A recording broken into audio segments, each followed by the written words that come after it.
Hello friends, എല്ലാ കൂട്ടുകാർക്കും നമ്മുടെ അടിപൊളി ഇന്നത്തെ എപ്പിസോഡിലേക്ക് തന്നെ സ്വാഗതം കേട്ടോ.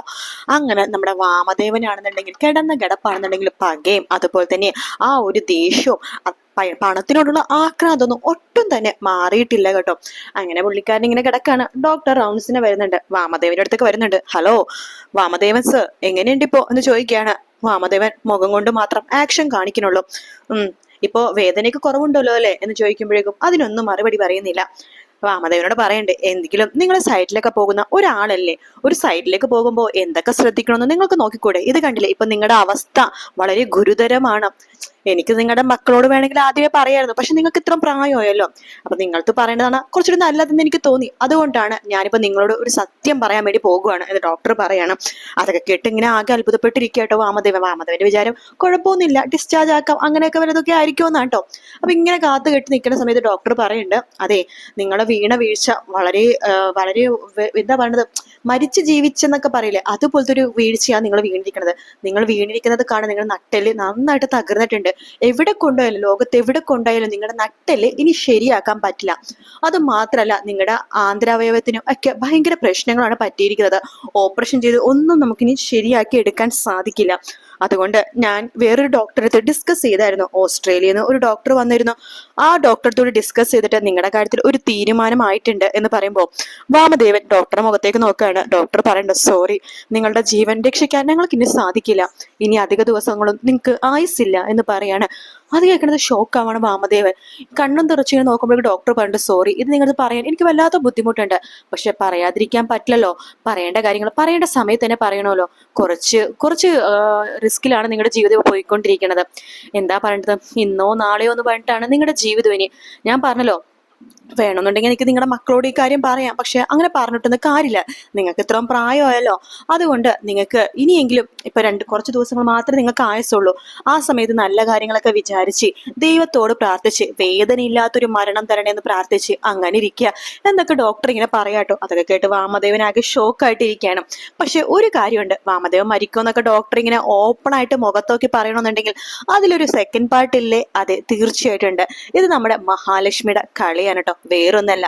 നമ്മുടെ ലക്ഷ്മി ഡോക്ടറെ കണ്ടിട്ട് ഈ വാമദേവന്റെ എല്ലാ കാര്യങ്ങളും പറഞ്ഞു കൊടുക്കുന്നുണ്ട്. തന്നെ കൊല്ലാൻ വേണ്ടിയിട്ടാണ് സൈറ്റിൽ സൺസൈഡ് അങ്ങനെ അടിച്ചെന്നും, പക്ഷെ തനിക്ക് പകരം വീണത് ഈ മാമനാണെന്നുള്ള കാര്യങ്ങളൊക്കെ തന്നെ മഹാലക്ഷ്മി ഡോക്ടറോട് പറയാണ്. അതുകൊണ്ട് തന്നെ ഡോക്ടർ അയാൾ ഇനി ഒന്ന് പേടിക്കണം, മരണത്തെ പേടിച്ച് അയാൾ ജീവിക്കണം. അയാൾക്ക് ജീവിതത്തിൽ ആരെയും പേടിയില്ല, പക്ഷെ ഒന്നിനെ മാത്രമേ അയാൾക്ക് പേടിയുള്ളൂ, അത് മരണമാണ്. അയാൾ ഇനി മരണത്തെ മുന്നിൽ കണ്ട് നരകി ജീവിക്കണം. അയാൾക്ക് എന്തെങ്കിലും ചെയ്യാൻ പറ്റുമെങ്കിലും പറയാൻ പറ്റുമെങ്കിലും ഈ ഒരു സമയത്ത് അയാൾ പറയണം എന്ന് പറയണം. ഞങ്ങൾ ഡോക്ടർ അയാൾക്കൊരു പണി കൊടുക്കണ്ടേ ഡോക്ടർ എന്ന് ചോദിക്കുമ്പോൾ ഡോക്ടർ തീർച്ചയായിട്ടും പണി കൊടുക്കണം എന്ന് പറയണം.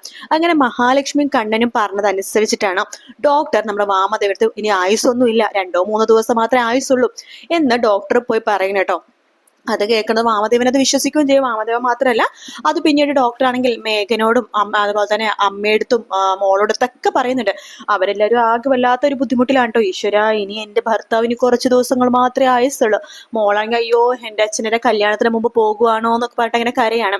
അപ്പൊ ഡോക്ടർ പറയുന്നുണ്ട്, പിന്നെ വേണമെങ്കിൽ നിങ്ങൾക്ക് ഇപ്പൊ 1-2 ദിവസം ആയുസുള്ളൂ എന്ന് പറഞ്ഞല്ലോ, വേണമെങ്കിൽ നിങ്ങൾക്ക് അത് 3-4 വർഷം ആക്കാം. നല്ല ട്രീറ്റ്മെന്റ് കൊടുത്താ അതിന് കോടിക്കണക്കിന് രൂപയൊക്കെ വേണം എന്ന് പറയുമ്പോൾ, കോടിക്കണക്കിന് രൂപ കൊടുക്കാനോ? കോടിക്കണക്കിന് രൂപ എടുത്ത് എനിക്ക് അച്ഛന്റെ ജീവൻ രക്ഷിക്കണ്ട എന്ന് വാമദേവൻ നമ്മുടെ മേഘനാഥ പറയാണ്. അങ്ങനെ വാമദേവൻ ആ മരണക്കിടക്കൽ തന്നെ മക്കളുടെ സ്വഭാവം ശരിക്കും അറിയാട്ടോ. കാരണം പൈസ കുറച്ച് ആവുമെന്ന് ഡോക്ടർ പറഞ്ഞപ്പോ, പൈസ ആവുമെങ്കിൽ പൈസ ചിലവാക്കാൻ പറ്റുന്നില്ല, അച്ഛനിനി ഈ കിടപ്പുകളിട്ട് എന്ത് ഉണ്ടാക്കാനാണ്, വേണമെങ്കിൽ മരിക്കട്ടെ എന്ന് പറഞ്ഞിട്ട് മേഘനാഥൻ ആ ഒരു സ്റ്റാൻഡിൽ നിൽക്കുവാട്ടോ. അപ്പോ ഉണ്ണി പറയണ്ട്, നമുക്ക് മാമന്റെ ജീവനല്ലേ വലുത്, എന്നാ നീ ഉണ്ടാക്കി കൊടുക്ക് പൈസ എന്ന് പറയാണ് വാമദേവൻ. അങ്ങനെ സ്വന്തം മക്കളുടെയും മരുമക്കളുടെയും അതുപോലെ തന്നെ പ്രതാപൻ എന്ന് പറഞ്ഞ് കൂടെ നിൽക്കുന്ന ആളുടെ ഒക്കെ തനി സ്വഭാവം നമ്മുടെ വാമദേവൻ മനസ്സിലാക്കുക കേട്ടോ. അങ്ങനെ ഡോക്ടർ ഇടക്കിടക്ക് വന്ന് പരിശോധിക്കണ്ട, ഇനിയിപ്പൊ നിങ്ങൾക്ക് ഇവിടെ കിടന്നിട്ട് കാര്യമൊന്നുമില്ല, വേണമെങ്കിൽ വീട്ടിലേക്ക് പോയിക്കോ, വീട്ടിൽ പോയിട്ട് റെസ്റ്റ് ഇങ്ങനെ ഇതേ കിടപ്പ് തന്നെ കിടന്നാൽ മതി, എന്തായാലും ഇനി ബാത്റൂമിൽ പോകാനൊന്നും പറ്റത്തില്ല, ഭാര്യയുടെ ഇത് തന്നെ വേണമെന്ന് പറയണം. അപ്പൊ വാമദേവൻ മനസ്സിൽ വിചാരിക്കണം, എന്റെ ഭാര്യയോ എന്നെ നോക്കാനോ, എന്റെ ബാത്റൂമിൽ പോയതൊക്കെ എടുക്കാനോ, അവള് വേറെ ജന്മം ജനിക്കണം, അവളതൊന്നും ചെയ്യത്തില്ല എന്നൊക്കെ വാമദേവൻ നന്നായിട്ട് അറിയാം. ഡോക്ടർ പറയണ്ട, എന്ത് ചെയ്യാനാ, നിങ്ങൾ എന്തിനും ഭയങ്കര വലിയ ദ്രോഹങ്ങൾ എന്തെങ്കിലും ചെയ്തിട്ടുണ്ടാവായിരിക്കാം, അതാണ് നിങ്ങൾക്ക് ഇങ്ങനെയൊക്കെ അനുഭവിക്കണം നിങ്ങൾ എന്നൊക്കെ ഡോക്ടർ പറയാട്ടോ. അങ്ങനെ വാമദേവൻ ഇങ്ങനെ അതാലോചിച്ച് നരകിച്ചുകൊണ്ടിരിക്കുകയാണ്. അതേസമയം മേഘനാണെങ്കിൽ ഒരു സമാധാനമില്ല. എങ്കിലും അവൾ ആരുടെ ബൈക്കിനെ പുറത്തിരുന്നിട്ടാണ് യാത്ര ചെയ്തത് അതറിഞ്ഞേ പറ്റൂ. ഒരു കാര്യം ചെയ്യാം, ആ സിഗ്നലിന്റെ അപ്പുറച്ചിട്ടല്ലേ അവളെ കണ്ടത്. ആ സിഗ്നലിൽ അവിടെ വലിയൊരു ബേക്കറി ഉണ്ട്, അവിടെ 2-3 ക്യാമറ ഉണ്ടല്ലോ, അവിടെ പോകാം എന്ന് മേഘനാഥൻ വിചാരിക്കുകയാണ്. അങ്ങനെ വണ്ടി എടുത്ത് ആ ബേക്കറിയിലേക്ക് പോകുക കേട്ടോ. പുള്ളിക്കാരനോട് പറയുന്നുണ്ട്, ഇവിടെ ക്യാമറയിൽ എനിക്ക് ഇന്ന് രാവിലെ 10 മണിക്കുള്ള ദൃശ്യങ്ങൾ കാണണമെന്ന്. ആദ്യം ആ ബേക്കറിക്കാരെ വിസമ്മതിക്കുന്നുണ്ടെങ്കിൽ മേഘനാഥന്റെ സ്വഭാവം വെച്ചിട്ട് അയാളെ സമ്മതിച്ചു കൊടുക്കാട്ടോ. അങ്ങനെ ആ ബേക്കറി മൊത്തം 4 ക്യാമറകളാണ് ഉള്ളത്. 4 ക്യാമറകളിലെയും കാഴ്ചകൾ 10:30ക്കും 11:30ക്കും മധ്യയുള്ള കാഴ്ചകളൊക്കെ തന്നെ മേഘനാഥൻ പതുക്കെ പതുക്കെ ഇരുന്നിങ്ങനെ നോക്കിക്കൊണ്ടിരിക്കുകട്ടോ. ആ സമയത്താണ് ആ കാഴ്ച കാണുന്നത്. അതെ, താൻ വണ്ടി ആ സിഗ്നൽ നിൽക്കുന്ന സമയത്ത് ഒരു ബൈക്ക് അതിലേ കൂടി പാസ് ചെയ്ത് പോകുന്നുണ്ടായിരുന്നു. ആ ബൈക്കിൽ തന്റെ ഭാര്യ മഞ്ജു തന്നെയാണ്. പക്ഷെ മുമ്പിലിരിക്കുന്ന അവനെന്ന് പറയുന്നത് ഹെൽമെറ്റ് വെച്ചിട്ടുണ്ട്. അത് ആരാണെന്ന് മനസ്സിലാവുന്നില്ല. പക്ഷെ ആ ബൈക്ക് പോയ സമയത്ത് പുറകിലെ ക്യാമറയിൽ കൂടി ആ ബൈക്കിന്റെ നമ്പർ പ്ലേറ്റ് കാണുന്നുണ്ടായിരുന്നു മേഘ. അതുകൊണ്ട് തന്നെ ആ നമ്പർ പ്ലേറ്റിലെ നമ്പർ നോട്ട് ചെയ്യാണ് മേഘനാഥൻ. അതിനുശേഷം ആ നമ്പർ ആരുടെന്ന് കണ്ടുപിടിക്കാൻ വേണ്ടി 2-3 സുഹൃത്തുക്കളൊക്കെ വിളിച്ച് ചോദിക്കുന്നുണ്ട്. അങ്ങനെ ആ നമ്പറിന്റെ വ്യക്തിയെ മനസ്സിലാക്കുകയാണ്. അങ്ങനെ നമ്പർ വ്യക്തിനെ മനസ്സിലാക്കുമ്പോൾ മേഘനാഥൻ ഞെട്ടിപ്പോവാണ്. അത് സാഗറിന്റെ വണ്ടിയാണെന്ന് മനസ്സിലാക്കുന്ന മേഘനാഥന് ആകെ ദേഷ്യം വരുവാട്ടോ. ആ വണ്ടി അതിനു മുമ്പും ആ വഴി പോയിട്ടുണ്ട്. ആ സമയത്തൊക്കെ ഹെൽമെറ്റ് ഉണ്ട്. പക്ഷെ അത് സാഗർ ആണെന്ന് മേഘനാഥന് സംശയം ഉണ്ടായിരുന്നു. അത് സത്യം തന്നെയാണ്, സാഗർ തന്നെയാണ്. അപ്പൊ തന്റെ ഭാര്യയുടെ അവിഹിത കാമുകൻ ആ പഴയ അവൻ തന്നെ സാഗർ എന്ന് മഞ്ജുവിനും മേഘനാഥനെ മനസ്സിലാവാണ്. ഇനി എന്തായാലും മഞ്ജുവിനെ അവിടെ ഇരുത്തി പൊറപ്പിക്കാൻ പറ്റില്ല. ഞാൻ പല പെണ്ണുങ്ങളുടെ പുറകെ പോകും, ഞാനേ ആണാണ്, പക്ഷെ പെണ്ണുങ്ങൾ അങ്ങനെ പാടില്ല. പെണ്ണുങ്ങൾ വീട്ടിൽ ഭർത്താവിനെ വിചാരിച്ച് പൂജിച്ച് ജീവിക്കണം. പക്ഷെ ആണുങ്ങൾക്ക് എത്ര പെണ്ണുങ്ങളുടെ കൂടെ പോവാം. അതാണ് മേഘനാഥന്റെ സ്റ്റാൻഡ് കേട്ടോ. അവള് കിട്ടി ഞാൻ വെച്ചിട്ടുണ്ട് എന്നൊക്കെ പറഞ്ഞിട്ട് ആദ്യം സാഗറിനിട്ട് പിടിക്കാൻ പോകുമ്പോൾ സാഗറിനെ പിടികിട്ടില്ല. അങ്ങനെ സാഗറിന്റെ വണ്ടി നമ്പറൊക്കെ നോട്ട് ചെയ്തതിനു ശേഷം മേഘനാഥൻ പിന്നെ നേരെ പോണത് വീട്ടിലേക്കാട്ടോ. 2 വർത്താനം അവളോട് പറയണം എന്നൊക്കെ പറഞ്ഞിട്ട് വണ്ടി എടുത്തിട്ട് അപ്പൊ തന്നെ വീട്ടിലേക്ക് വണ്ടി തിരിക്കുവാട്ടോ. അങ്ങനെ പോകുന്ന സമയത്ത് സാഗറിനെ കാണുന്നുണ്ട് ബൈക്കിന് പോണത്.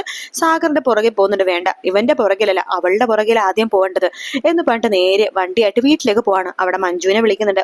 മഞ്ജു വരുമ്പോഴേക്കും മഞ്ജുവിനെ തന്നെ നോക്കി നിൽക്കുകയാണ് മേഘനാഥൻ. നിങ്ങൾ എന്തിനാ എന്നെ ഇങ്ങനെ നോക്കണത്?